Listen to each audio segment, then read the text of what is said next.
pain is the fork in the road. It's your choice where to pick which way to go. It's your choice to pick which way to go. Oh man, I'm already not talking right. Hopefully this goes okay. Maybe we are presented with certain problems that seem to be repeating patterns. The things that we fear the most, they are present so we can create the opposite of that reality and to see what we want the most here in this life. Life is forcing us to look at this contrast, this fear, lesson, karmic baggage, whatever you want to call it, so we can decide to celebrate it because it is showing us that we are meant to jump that specific hurdle to get to the gold on the other end. To such an extreme of that, like to have such an extreme version of that desire compared to someone else. You value it so much more deeply, and therefore it is so much more beautiful to you. Like, of course we all want loving relationships, but maybe for some of us, it just hits harder because of the wounds we have. I'm recording this during the week of August 12th, which is a storm of a week for me, and seems to be a storm of a week for a lot of others around me. I love looking at the night sky, learning about constellations and the stories behind them and the myths connected to them. And astrology has like always been somewhat interesting to me, but I wouldn't say I'm like super into astrology or horoscopes or figuring out what my next best move should be based on my sign. I think if these things resonate and do not take over my mind, this could be helpful kind of thing. Like, after I'm going through something already and then notice a fact or correlation based off of what it's saying and it resonates, then that makes sense to me because it's more just like an affirmation. It's not like I don't want any of those types of things to influence the decisions I'm making. I guide myself, and then that is an affirmation to me of like, yes, makes sense you're going through this because this is what's going on right now. So when a friend of mine sent me some astrology videos, specifically I'll call out Sabrina Lynn, that's who she's been sending me, I was affirmed for this week that a lot of shadows were going to come up. And with the full moon being on the 19th, it's gonna continue. And I'm like, yeah, there's a lot of shadows coming up, revealing themselves to me, and it's time to burn this stuff off because this stuff has been reoccurring in my life. And now I see it differently, and I see it like I have no choice. Like, this is the time to burn it off. This is the thing I gotta do in order to get all of the things I've been desiring this year and the past year and years before, really. So I'll get a little bit more personal, giving an example. And I won't go that deep into it, but I do want to provide this example. One of the wounds that has come up, or the shadows that has come up, or however, again, you want to, what makes sense to you to describe it, for me was an abandonment wound that I've had. This fear of abandonment, a part of me that is very fearful of people in my life just leaving with no explanation, or the explanation is my fault. Like, I messed up. There was some falling out, or they just go because they change their mind. Just kidding. I don't actually care about you. I was talking to a friend about it, and, we realized, like, well, there's a flip side to this negative thing, or what seems to be this negative part of me. And after kind of, like, reading about parts work and stuff, it's like there's a good part to what seems to be a bad part of you. And she suggested that maybe it's like Well, this part of you desires deep, beautiful, meaningful connections with people, and it's trying to cultivate that. But then I realized later on, too, that I think that this part could also be like trying to love unconditionally. And of course, it wants that in return. But that's not unconditional love. And to then realize for myself that I simply just should love to love. I can't expect anything in return. I don't want to expect anything in return. You just love to love. And like for the sake of it, just for the sake of loving, you do it. And that destroys the fear. Like, I did all this stuff for you. How could you abandon me, type of thing? When really it's like, I want to be able to do these things for this person and love them and not feel like I have to take it back. Like, no, even if you leave me, it doesn't matter. I'm still happy I got to love you because it felt good for me. It felt like I was loving myself. And it destroys that fear. There's no space for that fear now. There's no room for that fear. There's no place for that fear because you're just loving to love. It doesn't matter how the other person reacts. It doesn't matter if they leave. And yes, it can hurt, and I still want to validate that feeling and like sit with that. But I feel like it could be so much easier to move on from it if it's like, but I still had a good time, right? Like that time still was spent and I don't regret it, right? That's still important. Um like, you know, when people say people and the world around you are just a mirror. Whatever you put out there reflects back to you. And I'm gonna reference another item here, but from another YouTuber that brought it up. But I was listening to this book, Transurfing in 78 Days, and the writer mentions that if you wish to be loved, like if you wish for mutual love, like even if you're like, I want to love and then this person loved me back, the mirror won't register that. You can really, like, the best thing for you to do is stand in front of the mirror and just send love and send unconditional love, and then you get that in return. But love is not unconditional if you stand there and you're doing it for that reason, right?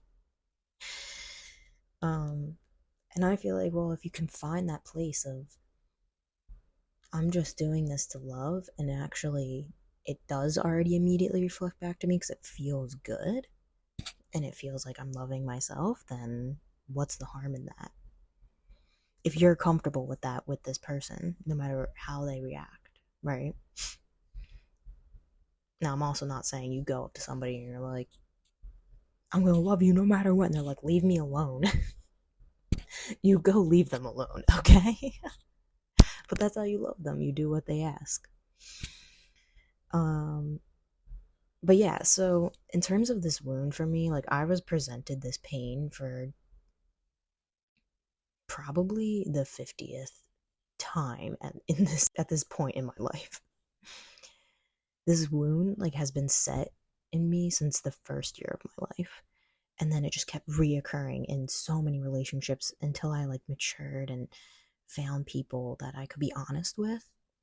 It was really helpful for me to always be honest with people and connect with them on a deeper level, and really meant a lot. Now, that doesn't mean that this issue doesn't keep coming up. Like, it's not like I matured fully and then it's like, ah, yes, I'm understanding what's wrong, and then meeting people. Like, no, I still am friends with people to this day that I have deep, meaningful connections with, and I wasn't addressing this wound. And I think those people come to like help you and show you that there's hope, whether you're working on that thing or not. So, in like a state of awareness, right? And to help you feel secure. They are proof that you can feel secure and have security. And some people have that like fear so intensely that they just push people away, or they interpret it differently. Like my friend was saying she also had this experience with abandonment and friends, but she then interpreted it as like, okay, people are just dispensable and I can find new people very fast and easily. Where I was just like deeply hurt, even if I only had like a short amount of time with this person. So we also like interpret these things and the pain differently and how we move on from that differently.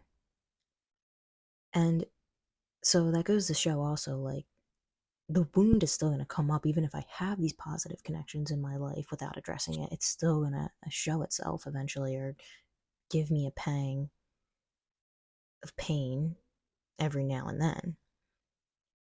But this one came up so strong this time, and I could not ignore it anymore. And it came up the last time it came up very, very strong was like about what 3 to 4 years ago now, after a breakup, right? And that had me really just look at it more and be like, okay, hi, I'm giving you attention. But all I did really was like validate it more and just hold its hand, but I didn't let it speak yet.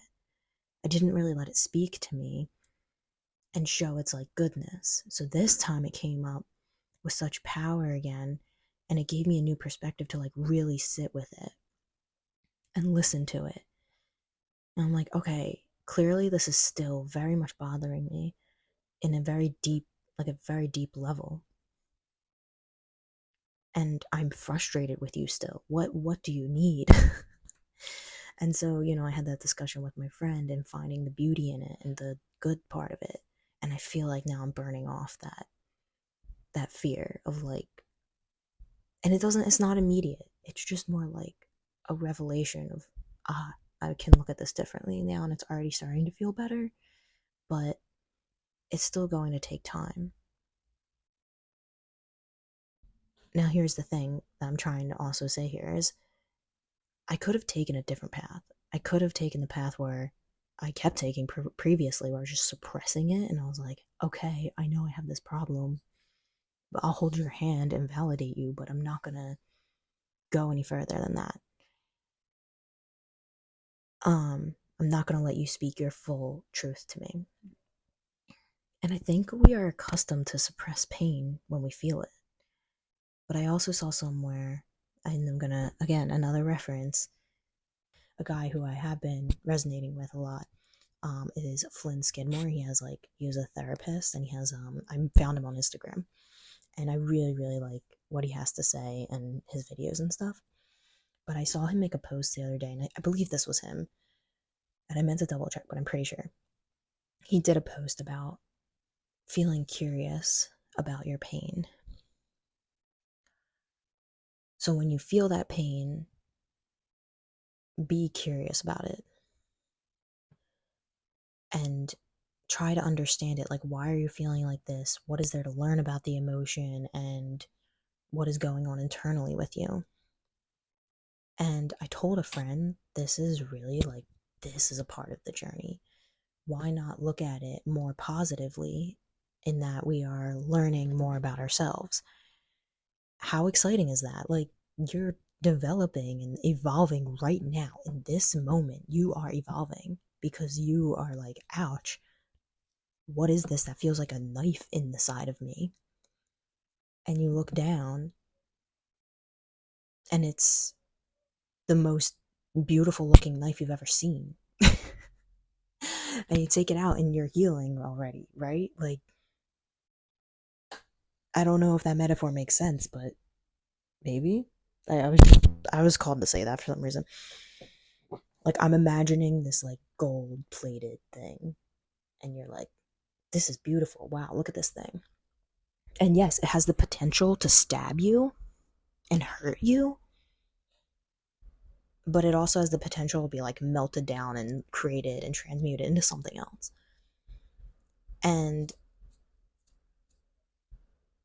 it's like our parts are yelling for attention, and hopefully that means they are ready to tell us like what the heck is going on here. Like, thank you for calling out to me, thank you for trying to speak to me right now. Actually, like, this hurts, but I got you. I think that's why they're like stabbing us, because they were hidden and suppressed. And that's the only way they can get attention, is to hurt us. But then hopefully we can turn that into something beautiful and unique about ourselves, and learn that about ourselves. Like, take this crappy thing and turn it into something new that we've just discovered about ourselves. And that's pretty cool, right? But that's up to you if you do that or not. That's up to you to pick which way you go. Do you just keep suppressing it and feeling like crap? Or maybe you're going a little bit halfway, you're making progress, right? You hold its hand, you validate it, but you don't let it talk yet. And maybe you're not ready for it to talk yet. That's okay. Or maybe you are like, okay, this has been reoccurring so much. What's up? Let's talk about this. Like, let me sit with this. I'm curious now. Like, what do you have to tell me? Where's the good in this? Because I'm starting to learn now that I think there is good in all of it. That's why there's a contrast. That's why it's presented to us. And that's why we have to celebrate it. This contrast means evolvement. You're presented with contrast, you're presented with pain. Cool. That just means there's something good trying to come through. And if you can't get to it yet, if you're like frustrated and you're trying so hard, you have to just sit with it and be okay with that, and feel that feeling, and be like, you know what, I feel like this right now, and that's okay. And be satisfied with wherever you're at in that progress of trying to understand that pain. Because now part of me worries, like, I'm like, okay, I'm excited, I made progress with this shadow, but am I going to start trying to like dig in and be like, all right, let's do the other things? Like, no, they'll come in their own time. They'll come in their own time, and I'm going to not suppress them this time, and I'm going to try and listen to them and just do what feels right in the moment. So it's up to you. Do you feel pain for how it is and leave it at that, and that it's a negative thing? Or do you go into it with a curiosity and have the more of the possibility to turn it into something beautiful and gold?